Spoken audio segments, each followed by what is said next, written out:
Hello, my name is Shubhankar Sharma and I am currently pursuing my PGDM from IIBS Bangalore. I am a resident of Himachal Pradesh and I have completed my internship from Mondelez, the Baddi plant. In internship, I have learned what are the CIP processes, what are the safety protocols, and what is the production process of the chocolate.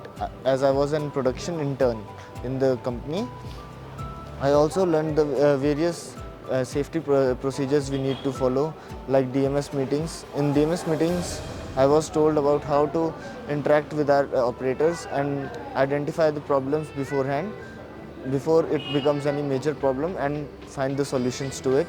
Also, I learned the CIP processes, that is called the cleaning processes, which help us to clean the machine every fortnight, that is 14 days.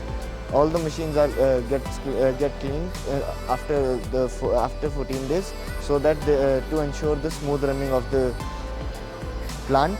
Also, in our plant we used to make Cadbury Dairy Milk for the chocolates, Cadbury Dairy Milk Silk, gems, and 5-star chocolate.